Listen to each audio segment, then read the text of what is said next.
Hey, what's up guys, and welcome back to another Anonymous Confessions video, and today we're getting into some insane anonymous confessions, and these confessions are all sent in by you guys, viewers of the Snook channel, and some of them are kind of insane.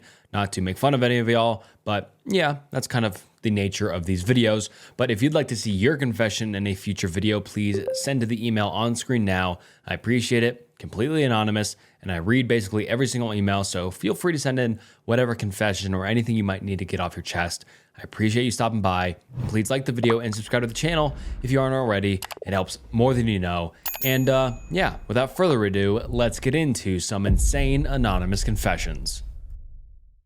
Anonymous confession. I think my stepmom killed my dad. Hi Snook, I love your videos, especially the ones of your viewers' anonymous confessions. I watch them every day while I get ready for work. I wanted to share my own story. Feel free to change any of the wording if it would go against YouTube guidelines. I've never told anyone this fully, but I genuinely believed my stepmom killed my dad. On paper, it says he committed S-word. That's the official story. But nothing about it has ever felt right. Right after he died, she sold his car before his body even made it to the funeral home. Like she wasted no time getting rid of his things. It was like she wanted him erased. She didn't even want to have a funeral or a showing for him. I had to beg her to do it. If I hadn't pushed, she probably wouldn't have done anything at all. But here's where it gets weird. Her best friend was the funeral director, the same person who handled my dad's body and prepared him for the showing. I don't know why, but that's always stuck with me. When it came to his gravestone, she refused to help. She wouldn't even go look at them. My grandma, my dad's mom, ended up paying for the entire thing herself. His own wife didn't give a single dollar, but she still brags about being anxiety-free now that he's gone. She also loves to tell people she's completely broke now, but somehow she still takes cross-country vacations every other month. She had no money for her husband's headstone, but always has money for trips. She's gotten rid of everything. His car, his belongings, even the photos of him. There's no trace of him left in that house. It's like she wanted to wipe him off the planet. Looking back, there were little things my dad said before he died that didn't make sense at the time. I wonder if he was afraid of her. I wonder if he knew something I didn't. I can't prove anything. I know how this sounds. But deep down, I know what happened. And I know she's the reason he's gone. There is definitely more to the story, but it is already getting long, and I think I'm getting my point across. Do you think I'm crazy? Or should I trust my gut? And thank you so much for sharing. I really appreciate it. And off the bat, I don't think you're crazy, but something that comes to mind immediately is, did they have any sort of pre-existing problems or, fighting?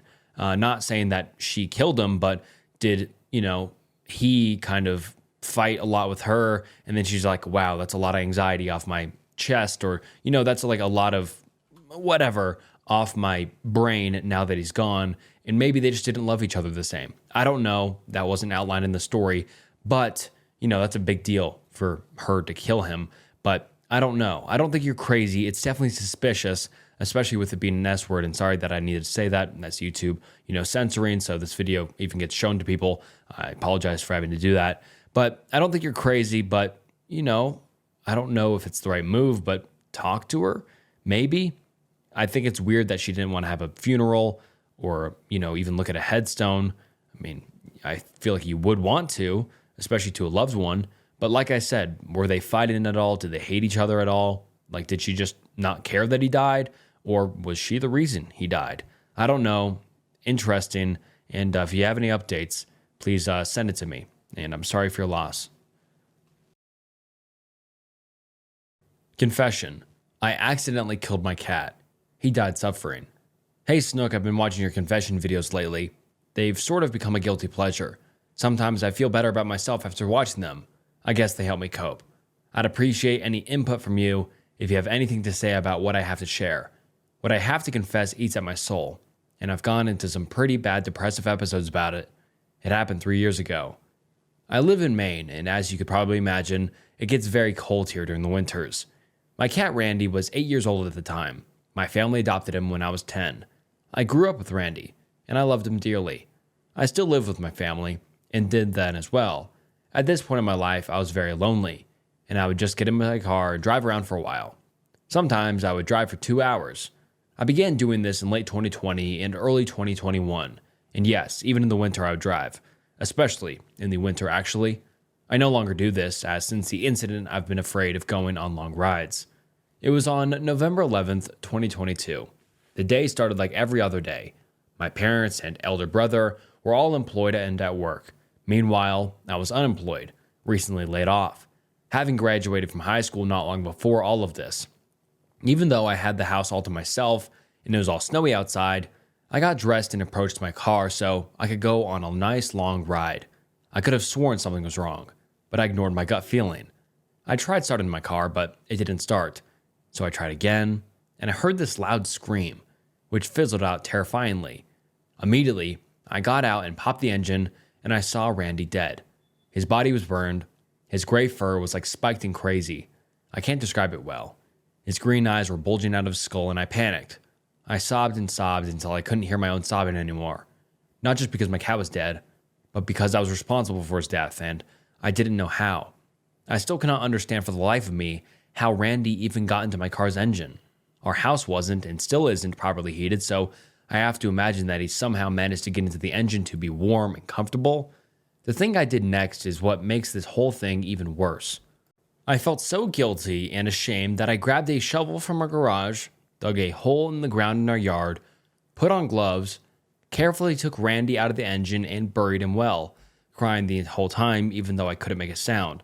I tore out some grass underneath the snow and used both the grass and snow along with dirt to cover up his body. Even today, you couldn't tell he's buried there. At least my family can't. I still know where he's buried, of course. Afterwards, I wiped off the shovel, put it and the gloves back where I found them, crawled back into my pajamas and into bed where I cried until I eventually passed out. My parents came home before my brother, as he wouldn't have come, and woke me up and asking how I was and where Randy was. Then I did something awful. I feigned ignorance and told them I didn't know. They looked concerned, especially my father, who loved Randy even more than I did, as though he were a third son. They looked around for him, but my mother gave up and said Randy would show up later in the night or the next day. My father was skeptical and said that Randy probably wouldn't have been safe out in the cold. He questioned why Randy would even go outside in the first place, because he was never what you'd call an outdoors cat. But tomorrow became a week became a month, and so forth. Nobody has recovered from Randy's loss. We have not replaced him, and I don't have the heart to tell them about what really happened. And I have some input, I think, but, I don't think you should not blame yourself for the death of your cat, Randy. That was a complete freak accident, obviously. You would have never knew he was in your car engine. You would have just never known that. That's not your fault. But where you do take some fault is lying to your family. And like you said, it's been a long, long time since it happened, but no one else in your family has closure. You could have buried him and then still been like, hey guys, I fucked up, or something along those lines. I mean, I totally understand why it was very hard to do that and why you didn't do that, but I think you need to maybe come clean eventually. Maybe go to your parents, go to your brother and be like, hey, this is what happened to Randy, and kind of outline the entire situation. Tell them why you didn't tell them. Say you were scared, say you were sad, say whatever you were feeling in the moment, because, I understand that. But I think your family deserves some closure, and don't blame yourself for the death of the cat. That was a freak accident, but I really think you should bring yourself or bring your family some closure. And hopefully that's some good feedback, but I would really like you to do that because, if my cat died and I didn't know what happened to it, I would feel so horrible. But just knowing how or what happened to him would bring so much more closure and honestly just happiness, I guess, to be like, oh, he didn't, I don't know. But yeah, I think you should tell your parents or your brother or just your family in general. You can email me back and let me know if you did or if you didn't. You don't need to listen to me, but that's just kind of my opinion. And thank you so much for sharing. On to the next one. Hello, Snook. I hope you're doing well with all of these confessions. Make sure to take care of yourself. I have extreme fantasies about murdering. I want to be a notorious serial killer that people will talk about decades after. I want my victims to be absolutely mangled and discussed, even the professionals working behind the case. I admit that I disgustingly watch disturbing videos, to ease the desires, but truthfully, I want to see it in person. I want to feel what it's like to sink my teeth on human flesh and see how much blood a body really has. I want to see how badly I can ruin people's lives. For how much I watch true crime videos, I have the perfect way to execute one, which I'm ashamed and proud of. That's it, really. Feels better to confess that keep this in me. I wish I could get mental help, but I live in an unsafe household. Thanks. And all right, you didn't ask for, my opinion on it, but this deserves an opinion, I think. Please talk to somebody, anybody about that before it gets out of control. Please don't watch those sort of videos online either. I censored it for YouTube purposes, but starts with a G. Yeah, please get that taken care of. I understand watching some of those disturbing videos online can be kind of an addiction almost, but like I always give, or the advice I always give people, just please take it a day at a time.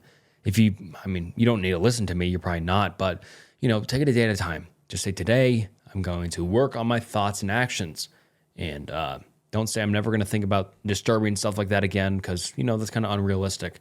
But just take it a day at a time. Say, today I'm going to try and not think about stuff like that, because that's very unhealthy. It's not a good thing. And if you can, I know you said you couldn't because you're in an unsafe household. I don't know your circumstances, but if you're in school, if you go to work somewhere, talk to a boss, talk to a school counselor, school therapist, school nurse, whatever, please. That really needs to be, looked into by somebody else. And I think you might need some help. So please look into that. And hopefully you can take my advice or some people's in the comments advice. But yeah, please get some help before, you do something irrational. Thank you. On to the next one. Dear Snook, I've been lurking your channel and appreciate the confession videos. I have a lot to confess, but this one is recent and I don't want to talk to my friends about it. If any of my friends are watching, please pretend you've never seen this. I know I've mentioned this before, but I don't want to have this discussion anytime soon and be caught vulnerable. I also hope that the comments will treat me with kindness. This might be a long one, and I apologize if it is all over the place, so get ready. To preface, I'm female, 21, and have been in therapy for 10 years. For the last 4 years, I've been in a therapy program which specializes in borderline personality disorder, which I'm being treated and medicated for. Recently, I was talking to my therapist, who I've been seeing for a bit over a year. Mid-session, she got this look on her face, like she wanted to say something. I asked what she was thinking, and she said, I don't know if I should tell you. I don't want to scare you. I, having just said something incredibly self-centered, joked, What, you think I have narcissism? She paused and went, No, you don't have narcissism, but I think you could have, what do you know about sociopathy? My heart paused. Everything paused. I admit I've done some bad things in my life, and there was a point when I was an edgy teenager who thought I could be a sociopath, but I sort of chalked it up to being dramatic and looking for attention. She says while I don't fit all the criteria for antisocial personality disorder, medical term for what the public knows as a sociopath, but that over the past year of her knowing me, she's been toying with the idea of me having it, or at least having antisocial tendencies. This has me thinking about all the times in my life I've been a bully just for entertainment, the way I can't empathize with people I don't immediately care about, the way I have a bad habit of watching people get hurt online. Please don't lecture me. I'm aware it's an unhealthy thing to enjoy. And besides my friends, who have seen their fair share of Reddit people dying, I keep it private. I don't think it's helpful or cool when people brag about being desensitized, but I sort of think it's more than that for me. I'm not desensitized. There are still videos and images that shock me, but it's exhilarating to me. There are videos I've watched over and over because I enjoy it. I almost wish I could feel bad about it. In fact, I actually feel a bit bad that I don't feel bad. I know that when I watch those videos, I'm watching videos of someone's child, parent, or friend. I find it so hard to care about that fact. It's taboo. It's exciting. And it gives me a little peek into something scary that I probably won't experience in real life. Horror movies turn me on, but knowing it's fake takes some of the excitement away. When I'm watching real videos, it's addicting. I don't even know that borderline PD and antisocial PD could coexist, but apparently it can. My therapist said I show traits, and it's possible I'll end up being diagnosed with something like BPD with ASPD traits. I won't tell my parents unless it's something actually diagnosed, since I feel they will invalidate me and tell me there's no way I can be a sociopath, that I'm so sweet and caring and funny. While I care deeply about those in my close circle, it is nearly possessive and stems from a fear of losing them. That's the borderline, I guess. I rely on my parents, best friends, and we do a lot to protect my little sister. One main trait of ASPD is having a lack of empathy, except for my little sister. I don't really feel what other people feel. I understand why somebody would be upset in a certain scenario, but it doesn't directly affect me. I tell them that I'm sorry they're having a bad day / time / experience, but if I'm being honest, it's mostly to change the subject or do crisis control. I find it annoying when anyone besides me complains about something. I'm working on that since I hate being seen as a complainer, and I know that relationships require both parties to cater towards one another equally. Another trait is a lack of remorse. I feel regret for things, usually because of their negative effects on my life or relationships, but I really can't think of something I felt true remorse for. A few days after having a psychotic episode when I was around 15, I choked my mom until my dad helped me down. She wasn't hurt, but in that moment, I really wanted to hurt her. I was able to talk myself out of going to a psych ward since I said I'd commit S-word if they sent me away. I wouldn't actually have, but I was scared and a psych ward would be super inconvenient. I regret scaring my parents because it made them walk on eggshells around me for a while, which made me uncomfortable. But I don't feel bad about what I did. Same goes for the past friends I have mentally hurt. I feel sorry that I lost the comfort of people who I had fun times with. But I don't feel sorry the way I think that somebody guilty feels sorry. I want my best friends to be happy because them being happy benefits my life. We have more fun together. I don't have to comfort someone awkwardly. I don't have to walk on eggshells about what I say, etc. But as long as it isn't me, I find it really hard to give much thought to it. I wish my friends happiness because I know it's the right thing to do, but it also gives me an ego boost when they come to me upset. I like feeling trusted and dependable, and I can feel that connection. My borderline makes me incredibly clingy and selfish when it comes to who they hang out with, feeling left out, and the intense fear they'll wake up one morning and want nothing to do with me anymore. I care about them so incredibly much, but mostly because they make me happy, not because I see them as their own people. The best way I can describe it is that they're an extension of me, and because I care about myself, why wouldn't I care about them? I know that makes me sound horrible and uncaring, but I truly do care in my own way. They know all about my problems. I've told them almost everything, and I have never even felt trapped or like I need to fake myself around them. Sometimes, I still find myself having thoughts of hurting them, but I recognize that it is an unhelpful thought.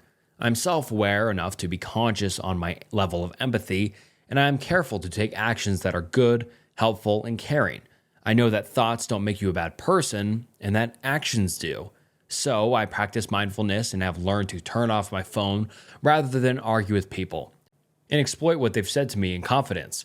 I think that might honestly be the reason that I've gone so long thinking I was normal, and why my therapist is hesitant to formally diagnose me with something as life-changing or forever labeling as ASPD. Maybe it's because I've been in therapy for 10 years, or maybe it's just because I don't have ASPD and my therapist is wrong about me. Who knows? At this point, if I'm diagnosed or not, doesn't really matter, because as long as I'm aware of my habits and thoughts, I know I will be okay. But it's just been on my mind the past few weeks. Thanks for listening, and I hope that this might make people give a second thought to labeling their crazy ex as a sociopath, since it goes much deeper than someone saying something mean out of anger. It is having fantasies about hurting people, about causing destruction, and about the enjoyment that comes with those thoughts. In my times of anger, I have planned how to ruin people's lives, even those I'm closest to. It scares me that I can think that way, but I know deep down that I am loyal, and it would take a lot to get to me to do something actually dangerous or sinister. I know that causing people pain is not productive, will give me a bad image, and will make me lose even more people from my life. I can't afford that, with the amount of happiness and peace I've had with my best friends. I hope to anybody listening that you consciously take care of those around you, treat people kindly, and maybe your positive thoughts can cancel out my negative ones. Thank you. Thank you for allowing people to open up when they feel as if they can't tell anyone at all. Here's my confession. The reason I've never met my father. I am from a small town in Michigan, USA. My family on my mom's side is originally from Michigan and Florida, but on my dad's side, everyone is from Indiana. I was born there, actually. I've lived in Michigan for most of my life. I am 20 years old. You'll need this backstory for this confession to make more sense. My mom had 5 kids. I am the third.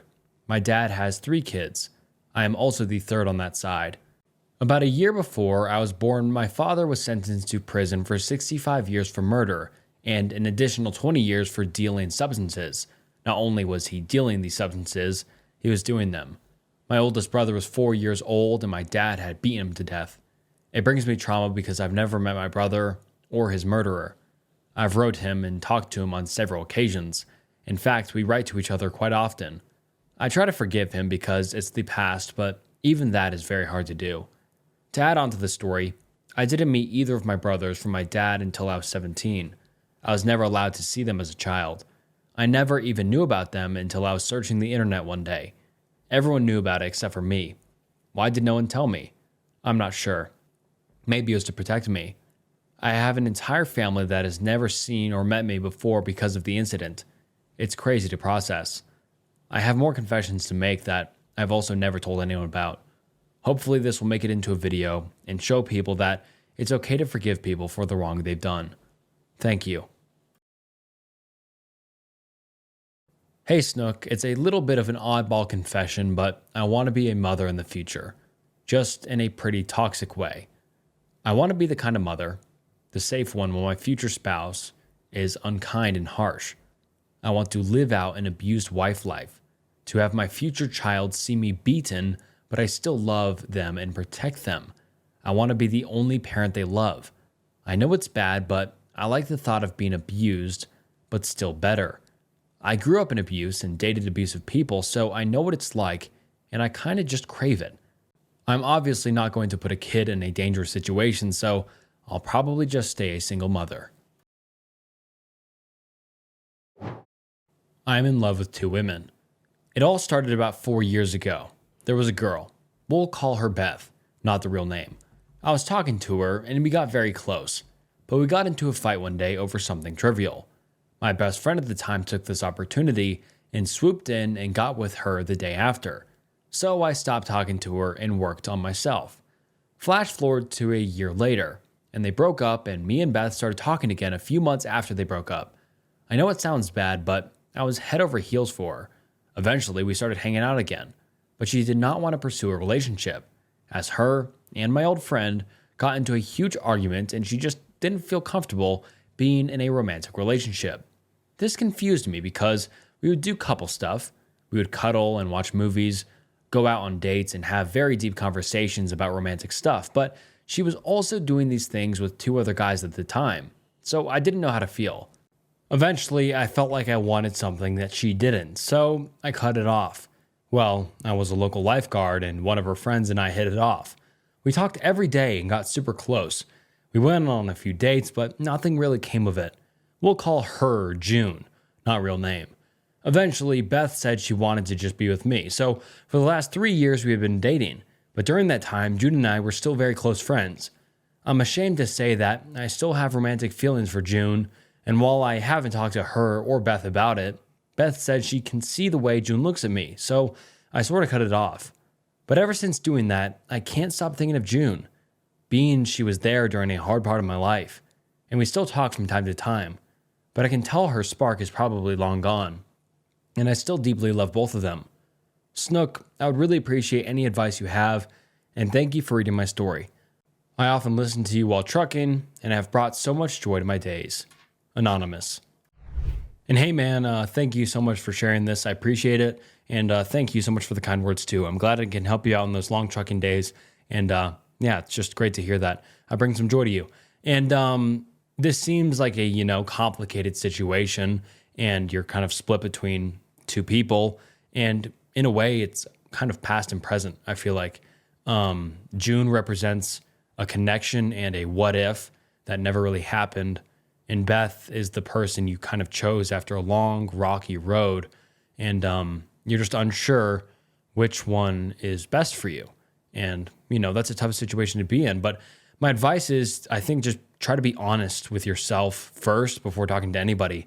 Who do you love more? Or who do you think you love more or like more? And do you see yourself with a long-term relationship with Beth still, even though June and you kind of have a thing going on? Will that kind of always be in the back of your mind? I think that's something you kind of need to confront with yourself first. And then don't stay in the relationship if you're not happy. Beth is your girlfriend now, I assume.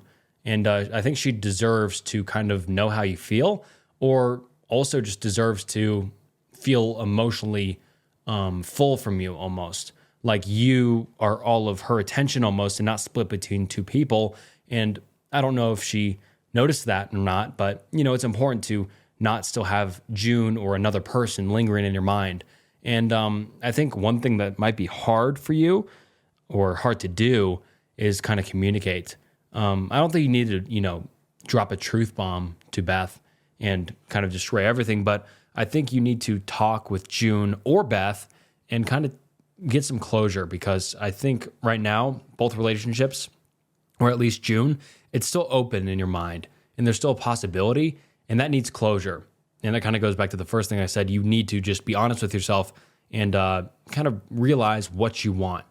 I mean, keeping up with the both of them will never be the answer for the long run. So I think you need to figure out who you love more, who you see being in a relationship with more, and just once you do kind of figure that out, bring some closure to either or relationship. And like I said, you can't have both. So you need to kind of bring some closure to yourself, June, and Beth possibly.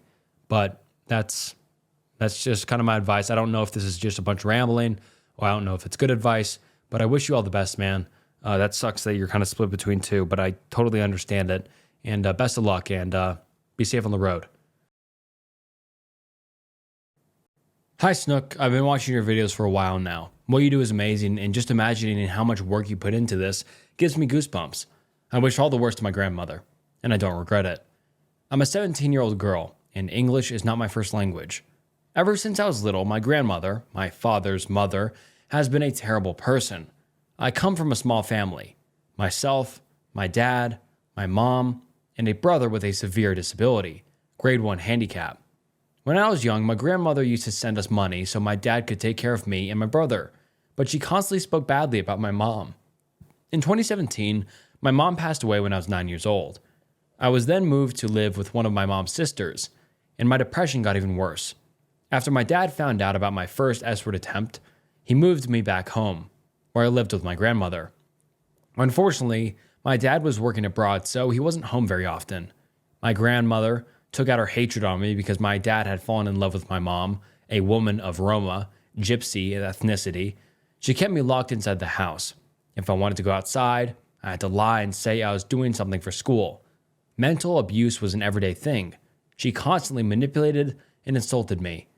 If a cup wasn't put back in its place, it would turn into a full-blown punishment. She would humiliate me in awful ways for even the smallest mistakes. At school, I was bullied because she didn't give me money for personal hygiene. I had to wash my own clothes in the sink. My depression got even worse when she kicked me out of the house. She falsely accused me of stealing 100 RON, about 20 euros, and we had a big argument. That was the first time I stood up to her. And when I fought back, more aggressively than she expected, she kicked me out. I lived in my high school's dormitory for a year, surviving only on my school scholarship. Now I live with her again, but she acts more peaceful because my dad cut contact with her for a while due to her abuse. She's pretending to be a loving grandmother now, just to get back in its good graces. I tried to make this a short story. Thank you. Hey Snook, sorry if this is pretty sloppy. I'm typing this on my phone. So when I was younger, about 6 or 7, I had this cat named Alvin, and he was a little fella, and he stuck with me everywhere, but one night I let him out. And I was a bad kid. I would torture him because I thought it was funny, so when I woke up that morning, it was mad cold, so I dunked him in underwater for fun, which is terrible. I don't do that anymore. And I left him alone, and I came outside and saw him at my soccer net. He had strangled himself, and I just watched. I feel terrible to this day. Hey Snook, I'll start off by telling you what you already know. You've done us a great favor by providing us with a platform to express our troubles. Your videos have helped me get through exams, and I actively wait for each new job. Excuse any mistakes I make, as English is not my first language. Now to my sins. In a previous video of yours, mentions the confession of a fellow viewer about his dark, murderous tendencies, which prompted me to share mine. Firstly, let me clear this. There is barely any rule of law where I live, and at the time this incident took place, thieves and criminals of this sort ruled my city. It got to the extent that any time a theft was caught, they were burned alive. Horrible, I know, but it was necessary. About 2 years ago, an incident occurred with my mother. A thief held her at gunpoint and stole her purse.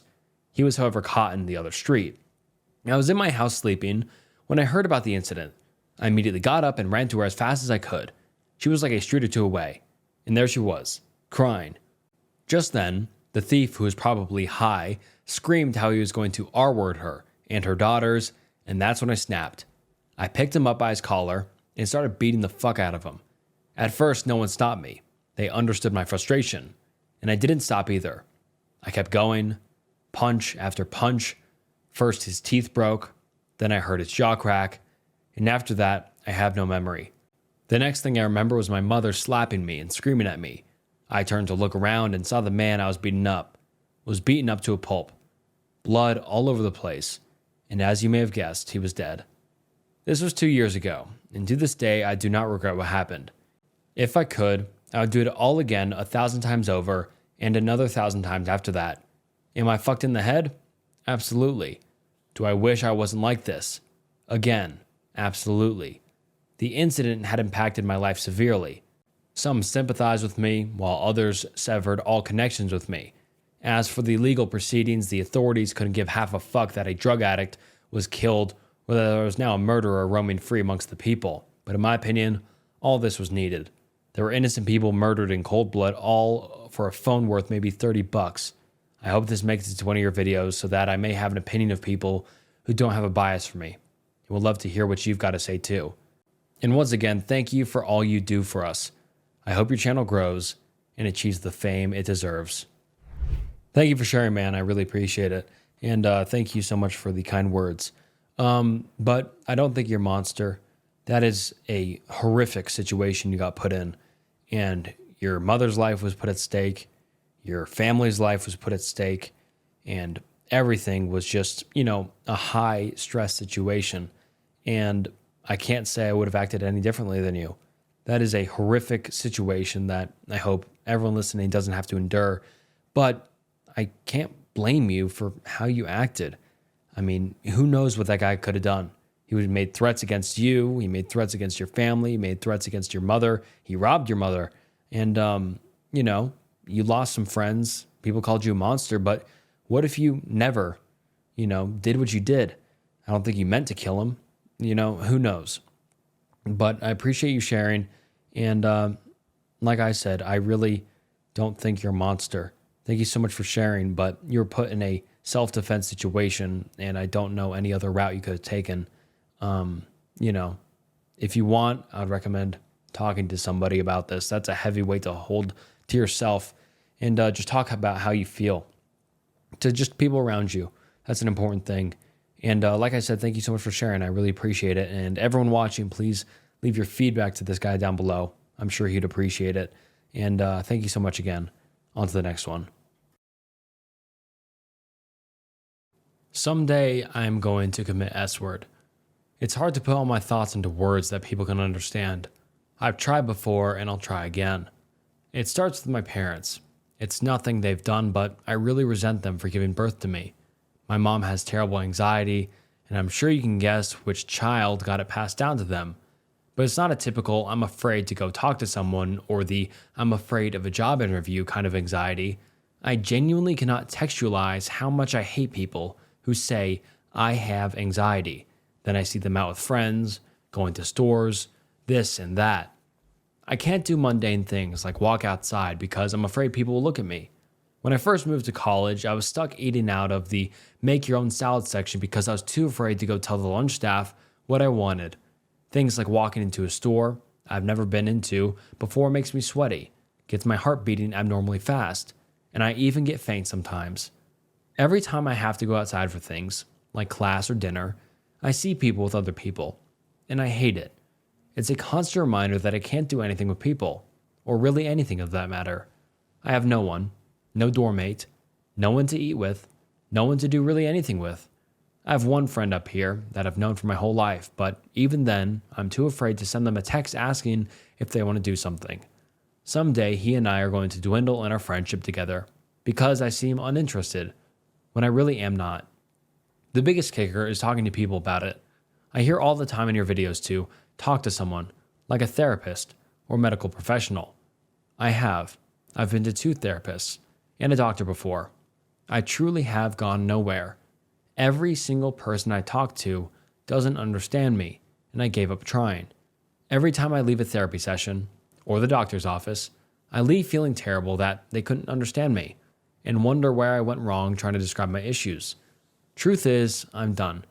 I don't care about anyone understanding me anymore, and I'm ready to leave it all behind. I obviously haven't yet, but I know someday I'm just going to snap and do it. But I feel like that's okay, you know? People always fear death, but we really shouldn't. I'm not religious, and I'm not scared of what happens after death, and there's no reason to be fearful. We won't know we're dead. If it wasn't for the people I'd hurt and the age to buy a weapon in my state, I would have done it already. I've had enough of the fake, I understand, you will get better, or you're doing all right. I don't know when it will be, but if things don't change, I will not see 21. And this one was a heavy one. I don't have a ton to say since you said you've talked to therapists, you've talked to medical professionals, but I really think you should, I don't know, practice meditation, mindfulness. I think something like meditation and mindfulness, I used to have anxiety, still kind of do a little bit, but, just sitting there for a few minutes a day with your eyes closed, trying to, imagine nothing almost. It just really helps to breathe. You don't need you don't need somebody. You don't seem to want a therapist, or it doesn't, work, but things take time. A therapist or a medical professional won't get it right the first time. They're just people too. And so I really think you should, stay consistent with therapy, stay consistent with, visiting your doctor, talking to your doctor, trying to outline all your issues. I think a mix of meditation, mindfulness, just trying to, have patience for the therapist. I think they can help you out. That's all they want to do. And so please just keep going. Please keep going. Just take it a day at a time. And that's what I say to everybody. Just say, today I will try my best to, make today a great day. Whether that's talking to a therapist, trying to, get them to understand you a bit better, spending an extra minute, meditating, breathing, trying to relax. Maybe you've heard all this before and you're just going to write it off, but that's up to you. I really believe you can get better. Things do get better, but having an attitude that things won't get better, then they won't get better. You have to try and slowly build that attitude up, turn it around, because things can get better. There's countless people who have been in the exact same position as you, and now they're doing fine. It just takes time, and it sucks. It definitely does suck, but you can definitely get out of this rut. And I just believe that, spend time breathing, relaxing, doing things you love, and then slowly, day after day, do something new. Talk to a new person. Go to a new store, like you said. It'll take time. I'm not saying this will happen after a day or even a week or even a month or even a year. This will take a long time, but I believe in you. And just, trying to, end it, so to say, is not the answer. It's never the answer. And I hope you're watching to the end. I didn't mean to put this at the end of the video. I just usually have these all listed out in no specific order, but I believe in you. And everyone watching the video believes in you. Please, just, a day at a time, just keep going. Something will change. And don't just say, I'll never be better. Just focus on today and then tomorrow and then the day that's ahead of you or the day that's in front of you. You've got this. You matter more than you know, and more people love you than you know. And I believe in you. Everybody watching this believes in you. Everyone watching, please give, some kindness or advice if you've dealt with anything similar. I'm sure they'd appreciate it a lot right now. Everybody loves you. You've got this. I believe in you. Much love. And with that final heavy confession, that wraps up some insane anonymous confessions. And all of you, you're not alone. You've got this. I'm here. Everybody watching here, you've got somebody that loves you. Please don't think that, doing it or, ending it is the answer. It's not the answer. Trust me. You've got this. Just take a few minutes each day to spend some time with yourself, breathe, and you'll just take it a day at a time if you're in a situation like that. But I love you guys. You guys are the best. Thank you so much for watching. This was Snook, and I'll see you next time. Bye.